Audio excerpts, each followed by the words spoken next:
A hot topic on the YouTube boxing scene for the last few years, Tommy the Duke Morrison has undoubtedly caught casual sports fans' attention since he sadly passed away in 2013. However, there's been a little bit too much emphasis on Tommy's private life, and while it's obviously an interesting story, most of the features on YouTube fail to convey the only tale that Tommy himself cared about, the legacy he left in the ring. He's got a great left hook, period, end of paragraph. Morrison was a moment. Welcome back to Greatest Hits here on BLTV Extra. On this series, we convert full careers of boxing's greatest prize-fighters into a short, compact video in an attempt to maintain and advance their legacy. In today's video, we'll be looking back at the dramatic and thrilling career of the former heavyweight champion, Tommy the Duke Morrison, a fighter who carried incredible punching power but was flawed enough to leave behind some competitive, memorable nights in the ring. Once I got adjusted to it, I think things went my way. All of the fights included today are from my own personal VHS collection, and I've taken a little extra time to upscale and improve some of the footage to try and recapture the feeling of what it was like to watch great boxing from the 90s on CRT televisions. If you enjoy the content around here, a thumbs up is always appreciated. Here now, BLTV presents Tommy Morrison's Greatest Hits. And I'm going to the top.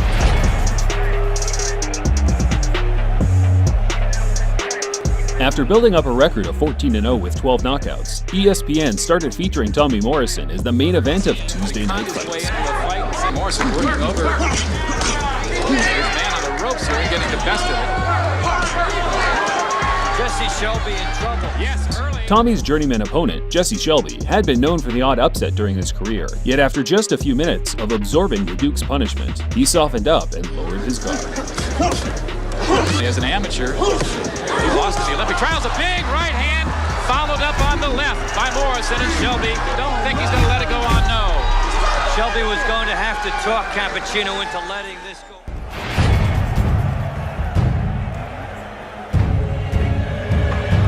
Not many people know that Tommy's older brother Tim was a journeyman boxer competing during the Duke's rise. Tommy made it his mission to put a beatdown on every man that defeated his brother, and that started with Rick Ennis, who had multiple teeth punched out during a vicious assault in the first round.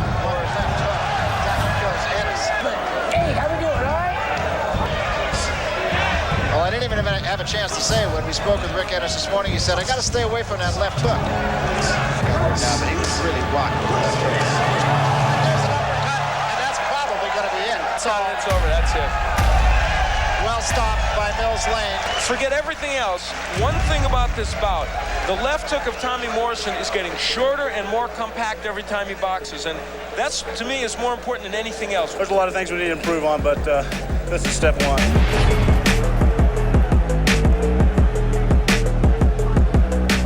Tommy had his third fight in as many weeks when he met David Jaco on September 19th, 1989.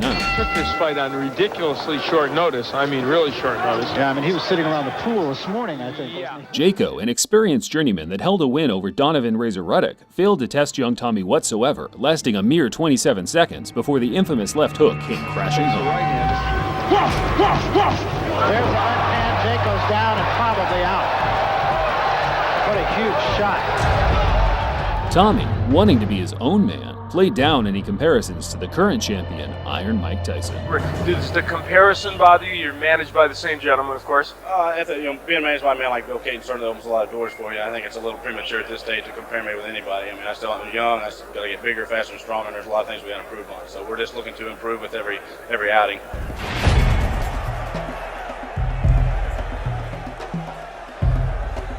There was a growing crowd in attendance as Morrison's role as Tommy Gunn in Rocky V had casual fans excited for the Arkansan's real-life professional career. The young protege, and here he is in real life, and he lands a left and has the opponent protecting himself or trying to against the ropes. His left hook at this point was recognized as one of the most fearsome punches in the sport. Yet with 5 seconds to go in the first, a clear message was sent that we weren't dealing with a one-handed fighter. Hurry at 227 pounds. Here. If he gets up, I'll be the most surprised person in the Coliseum. Another first-round knockout for Tommy the Duke Morrison.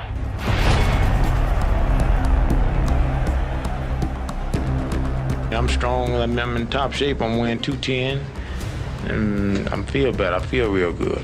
I'm in top shape and confident. By his own account, in the best shape of his life, as James Quick Tillis was looking to get his career back on track after an exciting 10-round decision loss to Mike Tyson. Such a cynic. This was a huge step up for Morrison, with Tillis being much more capable than all the journeymen he'd faced so far combined. Those who branded Tommy as a gimmick or hype fighter quickly changed their tune, as the 22-year-old wiped out Tillis like no man before or after. Still trying to get himself back in. Good left hand, down goes Tillis. I guess he does have a good left hook. Body shot, another left hand. Tillis is in trouble. And a good combination again by Morrison. A left and a right behind it, an uppercut, and down goes Tillis. Very impressive. That's it. And that's it, 2 minutes and 2 seconds. But we get the point. Yes.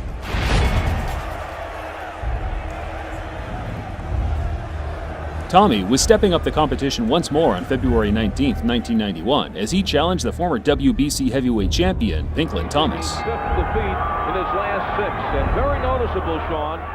Some big falls, and there's that wicked... Thomas, an aging fighter that had forced hard-earned victories from the likes of Holyfield and Bowe in recent years, decided enough was enough after just 3 minutes against Tommy, struggling to move from his stool after absorbing some brutal body shots. They did not even have to examine him. It was Thomas waving it off. He says, "That's it, I'm done."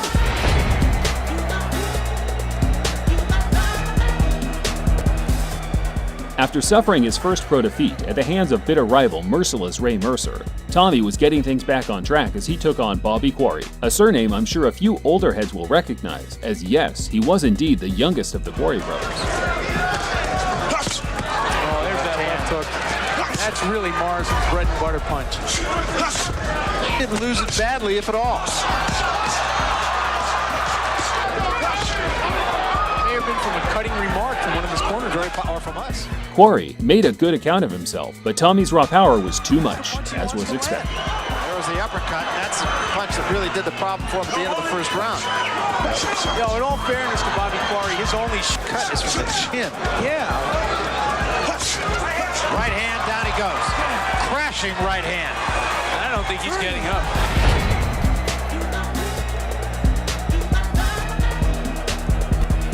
Despite being an infamous club fighter in Tommy's local community, Jerry Halstead was never a pugilist on Morrison's radar as, by now, the focus was getting back to title contention.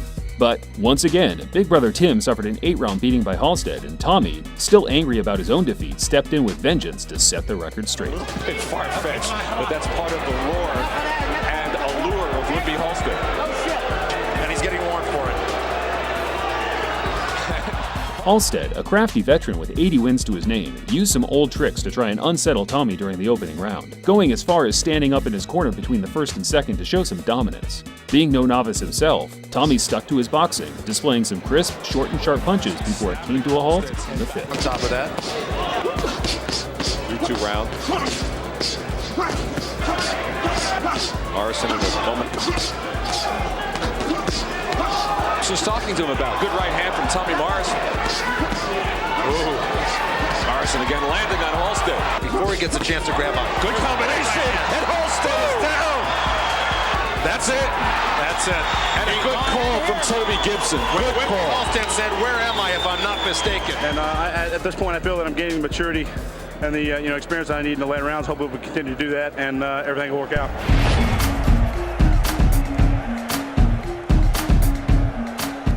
Once considered a prospect of note, Kimuel Odom fancied his chances of crushing any future title hopes Tommy may have had.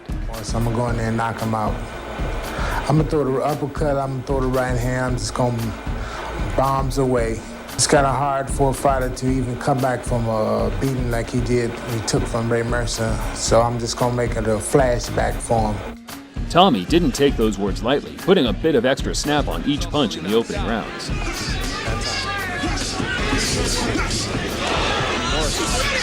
Cheeks. And there's another big left hand that staggers Odom. Just fast. I'm not exactly sure, though. That's the way you draw it up. How Odom got up from that, I'll never know, but it meant little in the grand scheme of things as he got his nose broken the next round. Odom just has no leverage. And that's it. This time it probably is well stopped. Now it is well stopped.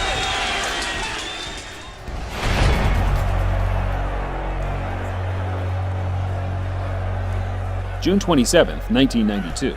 Morrison needed some credible opponents to elevate himself back up the world ranking. None came much more game and tougher than Joe Hip, a throwback brawler expected at the very least to take Morrison into the late rounds. Expecting much of a feeling out process here. These are two fighters that you're referring. He just explodes when he lands, especially on the right eye, which is real dangerous because that's all of Wade.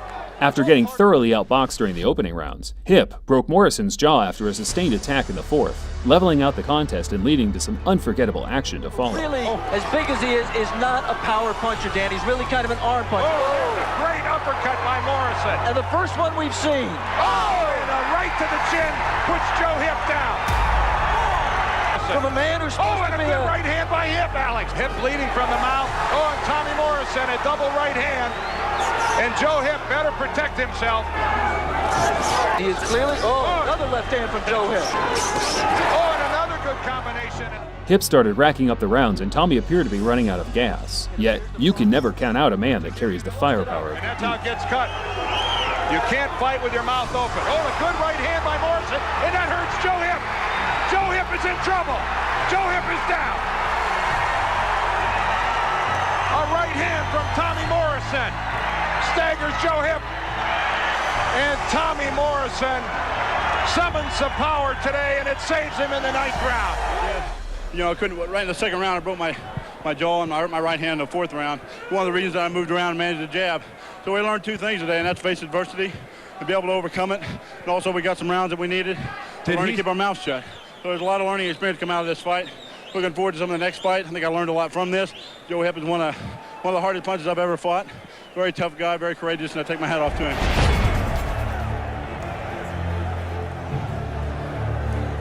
Once touted as the next Larry Holmes, Carl the Truth Williams was the only man standing in Morrison's way of a title shot. Hitting on the break with the right hand, and Mills Lane says, don't do that again. And there's the left hook, and down goes Carl Williams.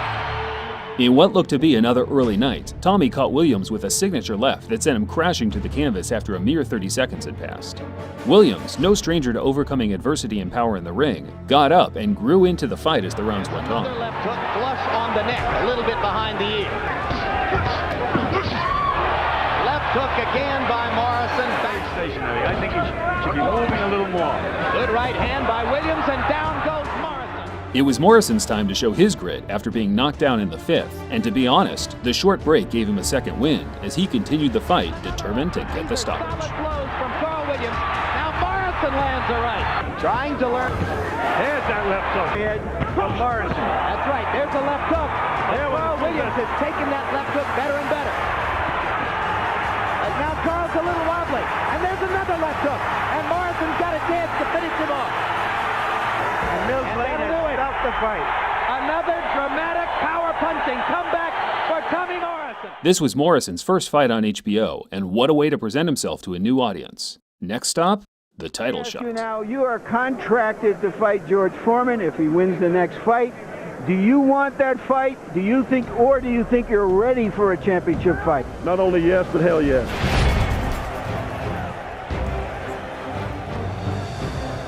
It was the moment of truth for Tommy Morrison on June 9th, 1993, being given the opportunity to share the ring with one of the greatest heavyweights that ever lived, Big George Foreman. Not a kind of guy that George might influence to stop a fight when he wants it stopped.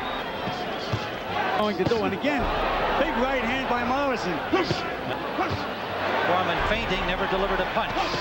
Another right lands to the head of Foreman. The end of round one. At 44 years old, Foreman was an aging fighter, but showed little in the way of slowing down, fresh off victories over top contenders in Burt Cooper, Jerry Cooney, and Alex Stewart. Morrison set the tone from the opening bell, using decent lateral movement to stay out of Foreman's firing line, all the while leaping in with spiteful individual punches that wobbled the Iron Chin veteran on more than one occasion. Right hand behind it, but Morrison punches back. To Morrison's low blow from Foreman, and a good left hook by Morrison, and a right hand lands.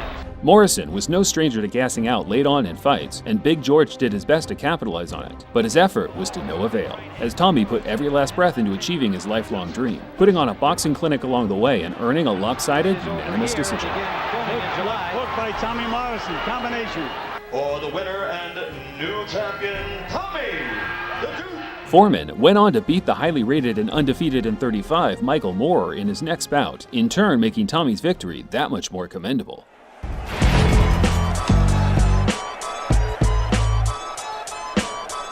Post-Foreman, Tommy's career took a downward slope and he lost his title to Michael Benz in a huge upset. Most of his fights from 93 to 95 have been poorly preserved, likely due to their insignificance. Yet, the Duke's last victory at world level was a memorable one, squaring off with his power-punching counterpart, Donovan Razor Reddick. Two difficult bouts, had a shot against Lennox Lewis. Their fight several years ago was against Lennox Lewis. I was going to remind people of the nice uppercut by Reddick. Oh, there goes Morrison! With the amount of force these two could generate, it was only a matter of time before someone hit the canvas. Tommy quickly returned the favor just a few minutes later, and from there on, it seemed whoever landed cleanly was gonna be the victor. Razor Reddick and then go to the body as he does there. Really does it. Morrison should use it. Good uppercut from Morrison. Comes back. No, he's got Reddick hurt. You hurt him with the left hook. Razor Reddick is hurt now. Good body combinations by Morrison. Last round to go. Now he is forcing Morrison back. That uppercut may have stung Morrison. There's a hook by Reddick, and it may have hurt Morrison. Big left hook! Down goes Razor Reddick! He will not do it. Oh my, it's over. A fitting punch to end, where we feel sums up his greatest hits. That left hook really was one of the standout punches in boxing history. Heavyweight champion, Tommy, the Duke. It's genuinely upsetting that Tommy's life and career ended the way it did. I find myself watching back his full career every now and then, and I get as much enjoyment out of it today as I did all those years back. I'm just thankful that his choice of profession was boxing, a very enjoyable career to watch. I also respected Morrison as a person. The way he openly rejected the White Hope title spoke a lot about his personality and how he wanted his legacy to be remembered. He was a respectable opponent also, never caught up in trash talk or pre-fight antics, and that hasn't been forgotten by the men he shared the ring with. George Foreman, in particular, often sharing his fond memories of that night that they went toe-to-toe. I'm going to get off first and beat him to the punch. We had a left hook, was really a murderous hook, and I was scared then. I'm only frightened this time. Low blow from Foreman and a good left hook by Morrison. Two good left hooks by Tommy Morrison, and George didn't move. He beat Razor Reddick, he stopped him, dropped him with a big left hook. Tommy Morrison had a nasty left hook. There's a left hand, Jake goes down and probably out. He hit me hard I've ever been hitting boxing. Out of it, get the referee separate. If that thing, which is that left hook, if it land on anybody, you going to sleep. I'm not exactly Hello. Oklahoma City, I'm sorry. Hello. Yes, Oklahoma City. Hi. I'm Mike Tyson. Duke is from Oklahoma. That's how. Morrison was And the guy, he was actually whooping my ass for 3 rounds. I mean, he hit me harder than I've ever been hit before for 3 rounds. Out of it, get the referee separate. I just didn't want the guy to hit me no more. He was hitting, I was farting in the ring, farting in the ring, farting in the ring. Loses badly, if at all. But he's too strong. He's a very good man. And all the Morrisons, I know everybody, you know, and they're just too strong, too big, eh? But he was really rocking with left hook. There's an uppercut, and that's probably going to be it. Well, the way things are going right now, it's hard telling who's going to be the next heavyweight champion of the world. But I tell you what, I will be a heavyweight champion of the world. So boxing fans, watch out.